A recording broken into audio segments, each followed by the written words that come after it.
Merci. Vous alliez l'avoir pour 27, ça va intéresser. Amen. C'est pour la bonne cause.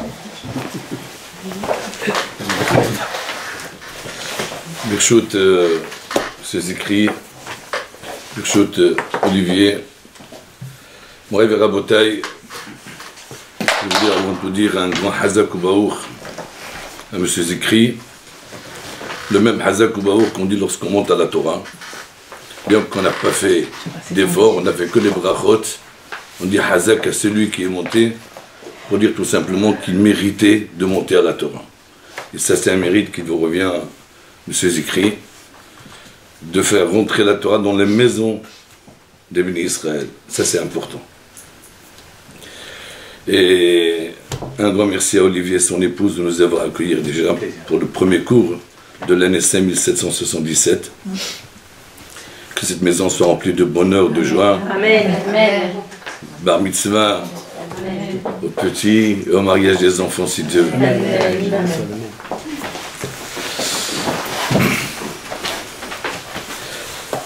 On est aujourd'hui à la paracha de Lech Lecha, où Hachem demande à Abraham de quitter sa ville natale pour aller en Eretz Israël. Abraham Avinu, il arrive en Eretz Israël.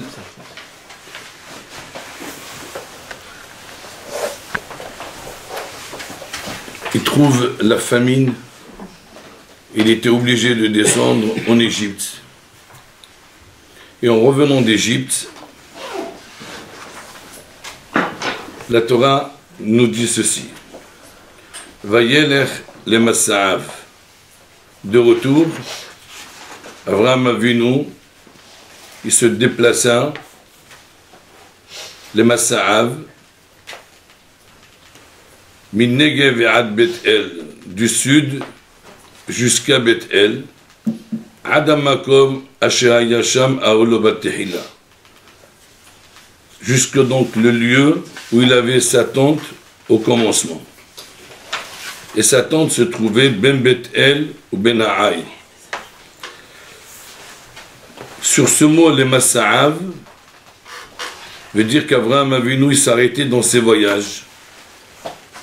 Rashi nous explique, nous donne deux explications. La première, c'est qu'Avraham Avinu, au retour, il reprenait les mêmes auberges qu'il avait pris donc à l'aller.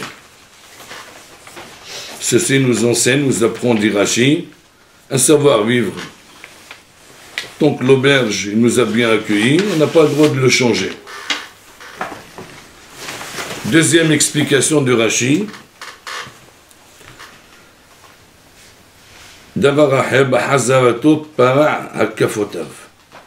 au retour, il a remboursé ses dettes. Rashi, c'est un pashtan. Il explique le sens littéral de la Torah.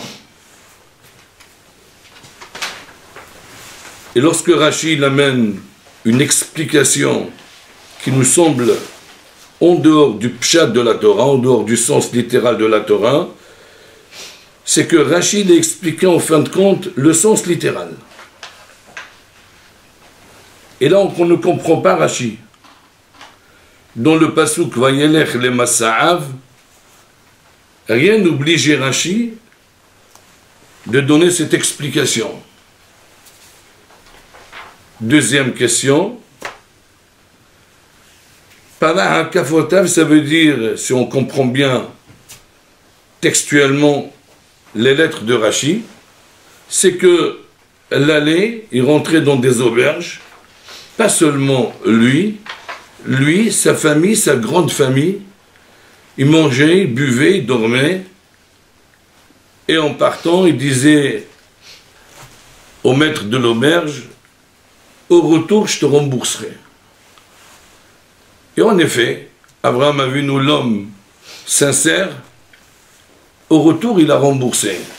Mais la question est, quel hôtel aujourd'hui va vous accueillir gratuitement et avoir confiance en vous? Pas seulement une personne, mais des centaines de personnes.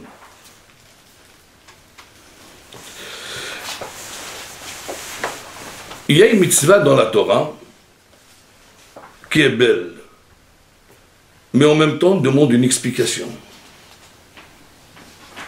La Torah de Hochiyah, Tochiyah et Amitecha. Si tu vois un des bénis Israël qui est en train, qui s'apprête à faire une faute, tu as un devoir de lui faire des reproches. Seulement, la Torah va multiplier, elle va parler 2 fois ce mot, elle va le répéter 2 fois. Hochiyah, Tochiyah. Réprimander, et encore une fois réprimander. Et la Gemara dit, même 100 fois, s'il faut lui répéter. Le Ben Ish Hai, il dit pourquoi la Torah ici exige 100 fois, 200 fois.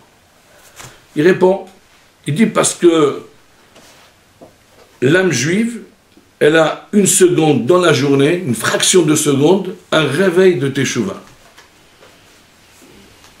Seulement on ne sait pas lequel, cette seconde on ne la connaît pas. Il est possible que la parole d'aujourd'hui n'a pas d'impact, mais demain, à la même heure ou 1 minute avant, tu vas dire les mêmes paroles que tu as dit hier, et ça peut avoir un impact sur la personne. Et c'est la raison pour laquelle la Torah exige Hochiyah, Tochiyah. Fais des reproches. Le problème n'est pas là. Le problème, c'est à la manière de faire des reproches. Et deuxièmement, il faut être exemplaire. Souvent, à la synagogue, les gens parlent. On n'a pas le droit de parler. On n'a pas le droit d'étudier la Torah quand on fait la prière. Chaque mitzvah, Dieu l'a donné, et on doit respecter la mitzvah, être concentré pour faire la mitzvah. Sinon, on n'aura plus de mitzvot à faire. Le soir de Pessah, je ne mange pas la matzah, je vais étudier. Sukkot, je ne construis pas la soukha, je vais étudier. Non, Dieu t'a dit non. Quand tu fais une mitzvah, donne-lui son honneur. Ne pense pas à autre chose que la mitzvah. Même une autre mitzvah, même la Torah, laisse. Tu es en train de servir ton Créateur en faisant la mitzvah. Un devoir pour toi. À la synagogue, c'est le moment de la tfila. Souvent les gens, peut-être c'est un peu long pour eux, on parle. Et puis, quelqu'un qui se lève de la Kehila, Rabotaï, un peu de silence s'il vous plaît. Il a tout à fait le droit. Le problème, c'est cette même personne-là, 2 secondes après, il va parler. Et là, il est en train de juger, mais pas se juger lui-même. Et il faut faire très attention.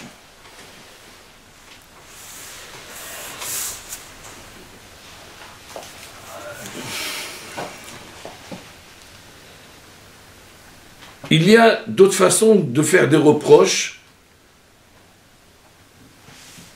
mais en vérité, on a l'impression, en fin de compte, de jouer un rôle très important, de se montrer qu'on est irréprochable, et on se juge nous-mêmes. L'exemple des frères de Yosef. Ils vendent leur frère Yosef. 22 ans après, Yosef devient donc le premier ministre, il rencontre ses frères, et il met la coupe de Binyamin dans le sac de l'un de ses frères, et en revenant, Yosef il se dévoile, et il dit à ses frères, Ani Yosef, Ha'od Avihai. Je suis Yosef. Merci Rivka.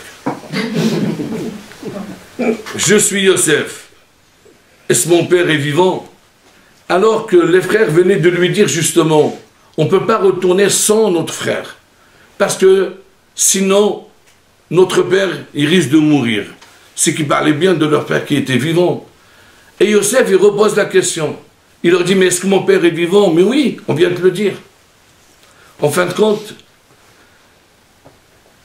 tout l'argument des frères n'était autre que de dire à Yosef, notre père est malade, notre père est fragile, notre père il risque de mourir s'il ne voit pas notre père, tout le malheur qu'on peut amener à notre père, s'il te plaît, fais-le pour notre père. Et là Yosef il leur dit, je suis Yosef, est-ce que mon père est vivant? Lorsque vous m'avez vendu, vous avez pensé une seconde à mon frère? Souvent l'être humain se contredit lui-même.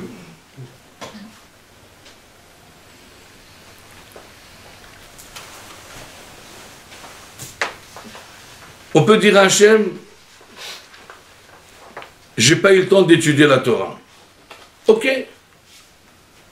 Mais après 120 ans, Hachem il va te montrer que tu avais le temps pour étudier la Torah. Tu peux dire à Hachem, j'ai pas pu donner la tzedaka. Ok. Mais Hachem va te montrer après qu'avec cet argent, tu as pu donner des bêtises. Et comment le jugement il se fait en fin de compte? Non pas Hachem, il va te juger, mais tu vas te juger toi-même. Et ça, c'est le pire de tout. Raconter une histoire comme ça d'un papa qui était vraiment de parents milliardaires. Ils avaient une fille unique. Il n'a pas fait une semaine de mariage. Il a fait des mois et des mois de mariage. Et vraiment le jour de la Houpa, la soirée, le père il se lève, il dit, il appelle sa fille, il lui dit, je t'ai acheté un bijou qui valait je ne sais pas combien de millions de dollars.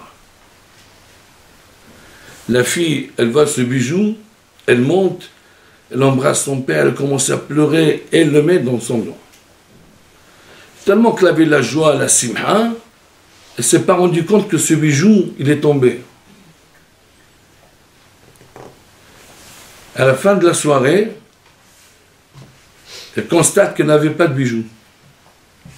Elle va chez son père, toute la joie du mariage s'est transformée. Elle commence à pleurer devant son père.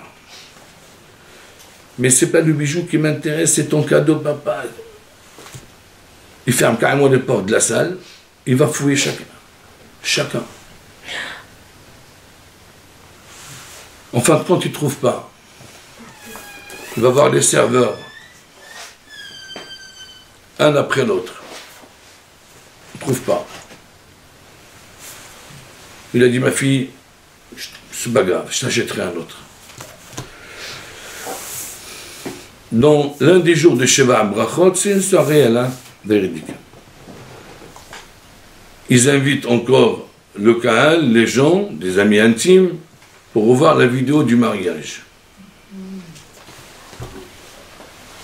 Et puis donc on voit la fille heureuse, la bague qui tombe, un monsieur qui se baisse et qui prend la bague et il la met dans sa poche. Et cet ami, c'est l'ami intime du père qui se trouvait dans la salle.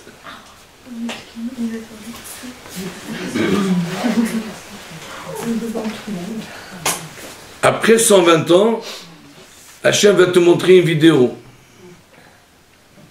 Et dans cette vidéo, il va te montrer vraiment qu'est-ce que tu étais. Tout le temps que tu es passé, que tu as passé à t'amuser, il dit Hachem, ok, juge toi-même. Tu m'as dit que tu n'avais pas le temps d'étudier la Torah. Juge toi-même. Alors souvent, dans la vie, on juge peut-être les autres, alors que nous, on n'est pas exemplaires. Dans le domaine où on va le juger, moi j'aurais aimé quelqu'un qui ne parle pas du tout à la synagogue, qui voit quelqu'un en train de discuter, lui dire c'est interdit de parler. On peut l'accepter. Parce que moi je respecte. Parce que moi je crains la synagogue. Parce que moi je ne parle pas. Mes paroles, ils ont plus de crainte de Dieu dans ce domaine-là de faire des reproches. Ça peut arriver à chacun de nous de parler. sans doute. Mais on se retient que la synagogue, ce n'est pas la maison. À oublier ça.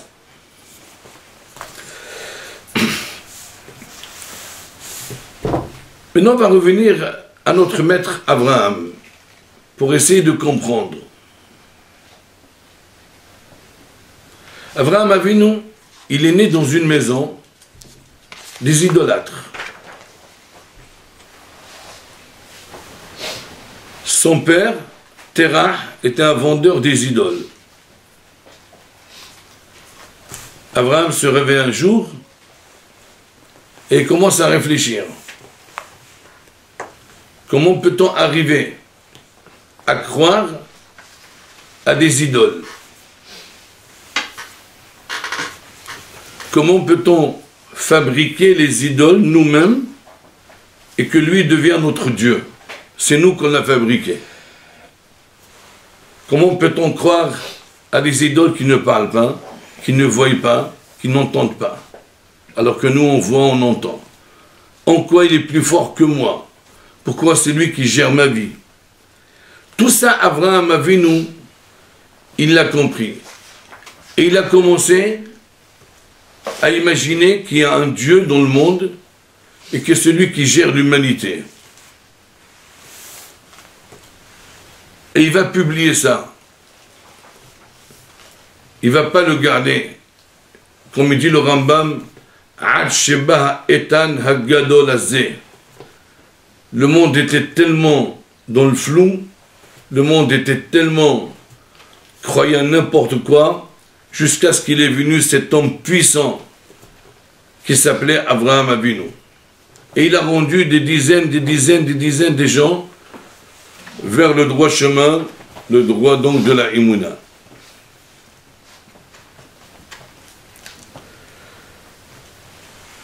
Il a ouvert une tente. Les gens venaient manger. Merci Abraham, c'est pas moi, c'est Hachem. Il parlait qu'avec le nom d'Hachem.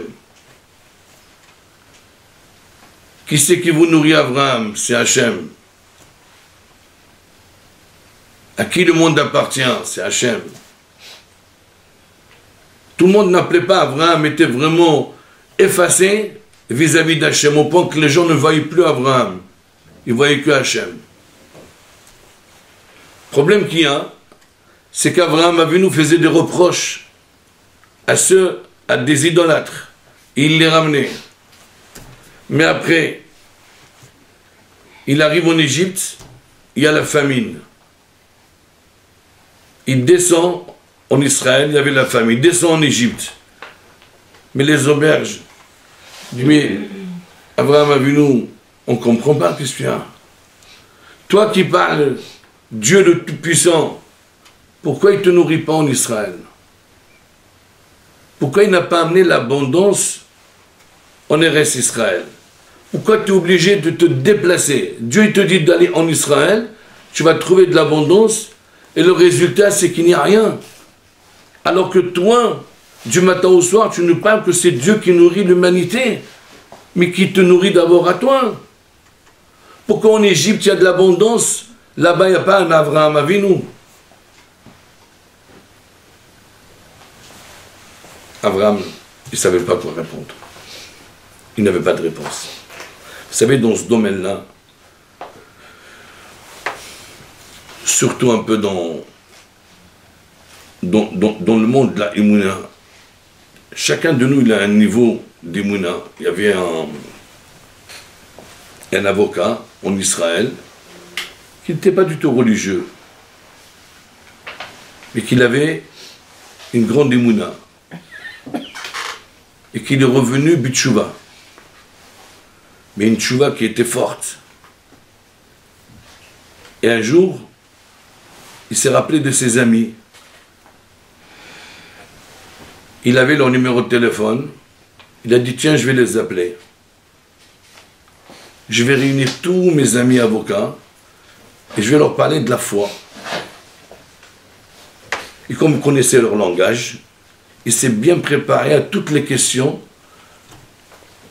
qu'il pouvait donc lui demander.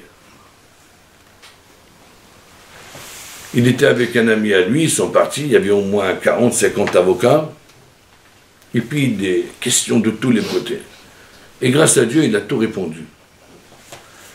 En sortant, son ami lui a dit, vraiment, je suis fier de toi. Il a dit, c'est vrai. Mais si tu sais combien j'ai des doutes maintenant sur Dieu, tu ne peux pas imaginer.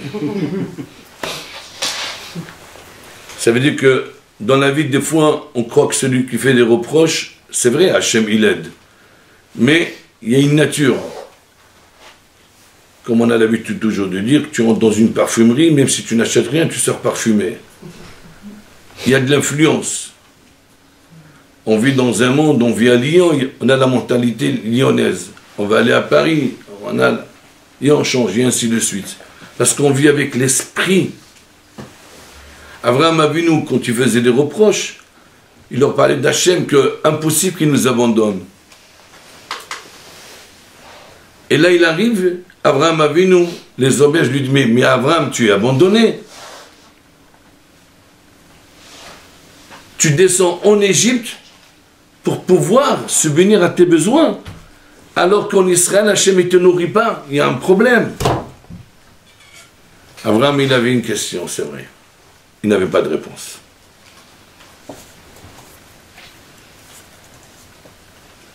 Abraham, il arrive en Égypte. Il voit sa femme, il dit, c'est ma soeur. Paro, il prend Sarah Imenu. Hachem, il frappe Paro. Et puis, le nom d'Hachem s'agrandit. Ce n'est pas une simple personne qui va parler d'Abraham, mais c'est Paro qu'il dit à tout son peuple, ne touchez pas cet homme. Il est grand. Dieu est avec lui. À travers Abraham, Paro commençait à croire à Dieu. Et commençait à croire en Hachem.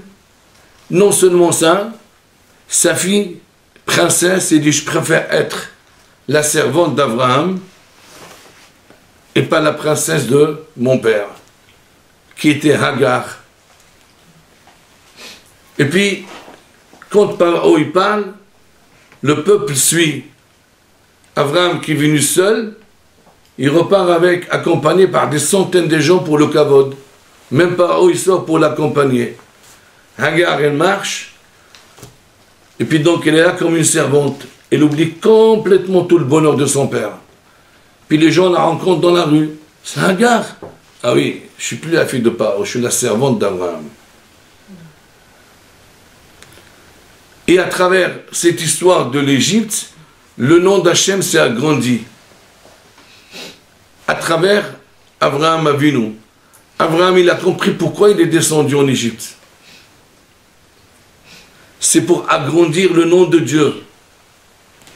Et qu'il n'avait plus besoin de parler, ce miracle-là, de lui-même, il l'a fait grandir à lui, à Hachem, et à lui.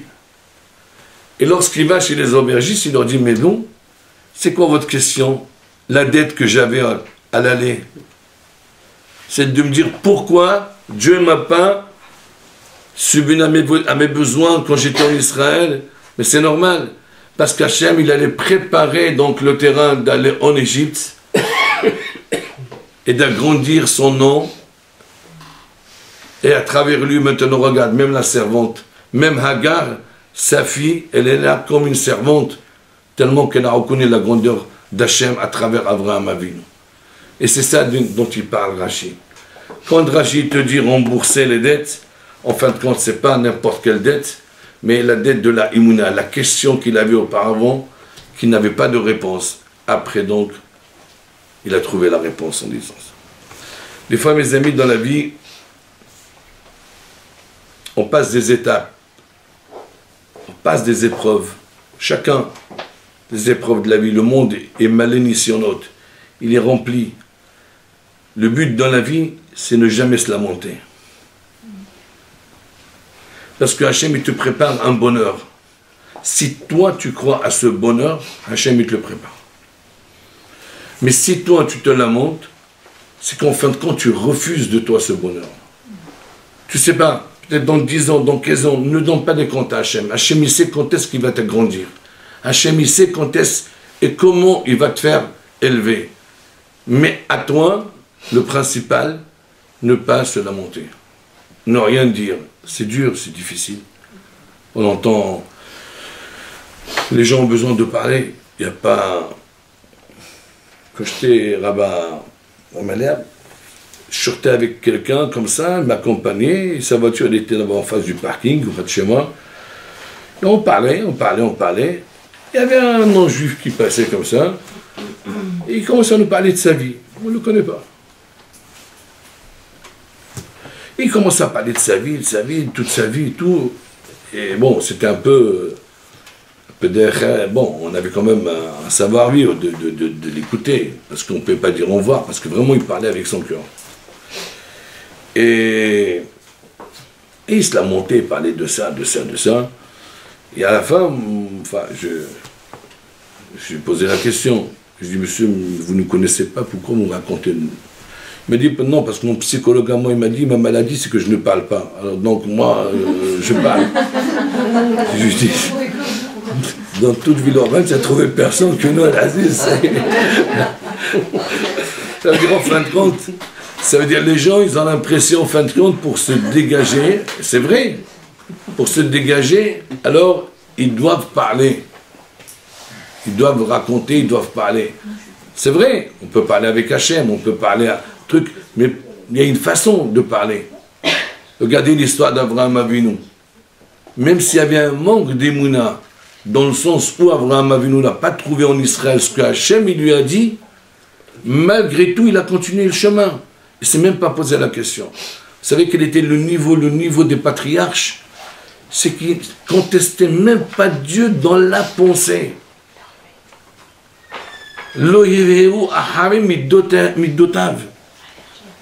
Ce n'est pas dans la parole ou dans les actes. Dans la pensée, ils n'avaient même pas une idée, une seconde de pensée de dire. Ils étaient convaincus que Hachem cherchait leur bonheur, que c'était impossible qu'il y ait le contraire. Et c'était la force des patriarches. C'était une neshama, théora, du début jusqu'à la fin. Et c'est pour ça qu'ils sont devenus le char céleste de Dieu. C'est le char de la Merkava d'Hachem. Hachem, il est descendu ici-bas. Et c'était quoi son char à lui? C'était Abraham, Isaac et Jacob. Et ça, mes amis, il faut que nous, non pas seulement on doit le penser, mais on doit être convaincu de ça. Croyez-moi, mes amis, je peux vous dire que dans la vie d'aujourd'hui, sans doute, il y a des gens, des hommes, des femmes, qui ont besoin de parler, qui ont besoin de raconter. Sans doute, il n'y a aucun problème. Le seul conseil que je leur donne, prenez 2 minutes par jour, parlez avec Hachem. Personne ne peut vous comprendre. Il n'y a que Hachem qui peut vous comprendre. N'attendez pas la réponse. N'attendez pas. La réponse, ce n'est pas vous qui décidez. C'est Hachem qui va décider quand est-ce qu'il vous donnera la réponse. Et vous verrez de vous-même des miracles de toutes les secondes. Toutes les minutes, vous verrez des miracles. Quand vous allez atteindre ce niveau-là, convaincu que Hachem, il est à côté de vous, et qu'il attend de vous ce moment de lui parler, vous verrez déjà le soulagement, vous verrez déjà le bonheur, et vous verrez une réussite. Et même si ça tarde, laissez. C'est Hachem qui attendra le moment pour vous répondre. Et ça, c'est très important. C'est très, très important dans la vie.